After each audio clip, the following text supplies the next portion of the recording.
Somewhere beneath centuries of lies, whispered promises, and sealed letters, a group of men made a decision, not to rule through armies, not through war, but through shadows. They called themselves the Illuminati. And whether you believe they still exist today, or vanished with history, what they actually did is stranger than most conspiracy theories. This is their true story, their rise, their fall, and the question that never dies: did they ever really disappear? Stay with me, because nothing about this story is what it seems. It began with one man, a professor, a radical thinker. His name was Adam Weishaupt, and in 1776, he started something the world wasn't ready for. Bavaria, Germany. The same year America broke free from a king, Weishaupt decided to challenge kings, popes, and every institution controlling human thought.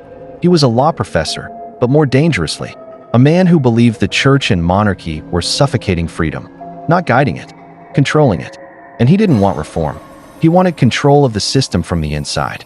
On May 1st, 1776, he founded the Illuminati. 5 members. That's all.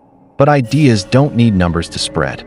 Their mission was bold: eliminate superstition, remove religious influence from public life, and stop the abuse of power. They wanted enlightenment, but not gently. They wanted it enforced.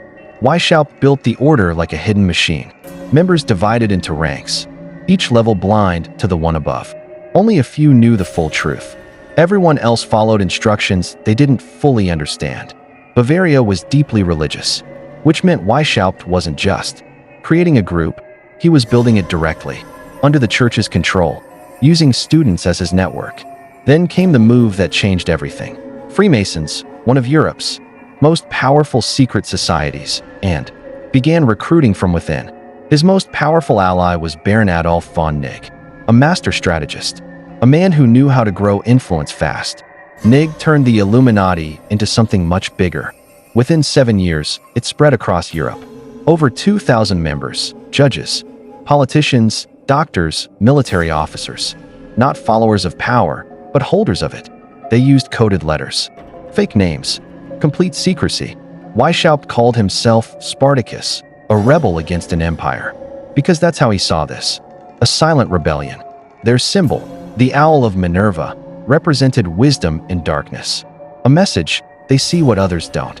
But inside the Illuminati, conflict began.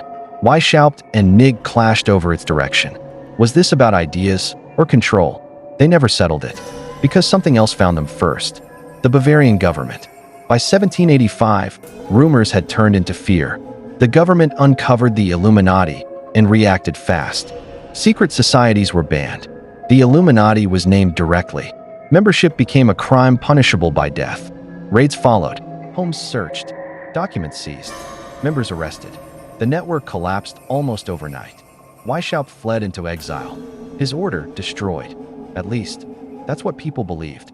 Because the documents authorities found revealed something serious. The Illuminati had a plan. Not just ideas, but strategy. Infiltrate institutions. Influence education. Control narratives. Reshape society slowly, from within. Then something strange happened. For years later, the French Revolution began. A monarchy fell. A king was executed. Was it coincidence or connected? In 1797, a writer named John Robison claimed the Illuminati survived and influenced the revolution from the shadows. His idea spread quickly because people needed an explanation.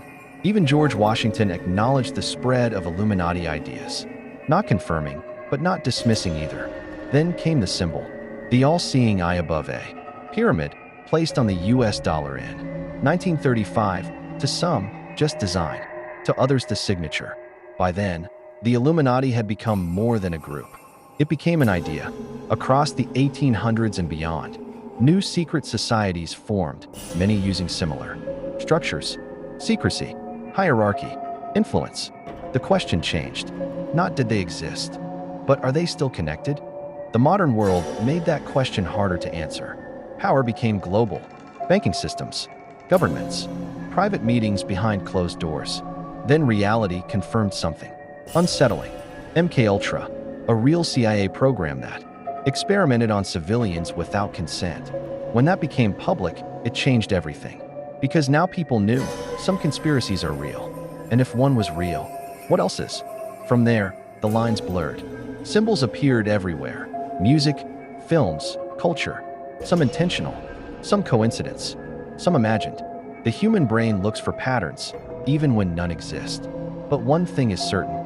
Powerful people meet in secret. That's fact. What isn't proven is whether they are all part of one hidden system. But here's the truth. They don't need to be. Power naturally gathers. Influence builds networks. Decisions get made quietly. No secret society required. Adam Weishaupt died in 1830. He spent his final years defending his ideas, claiming he wanted freedom, not control. History never fully believed him. And maybe that's the point. Because powerful ideas don't die, they evolve. The Illuminati as an organization may be gone, but its method, its blueprint, still exists. Influence from the shadows. Control without visibility. Power without accountability. That didn't end in 1785. It adapted. So the real question isn't whether the Illuminati still exists. It's this.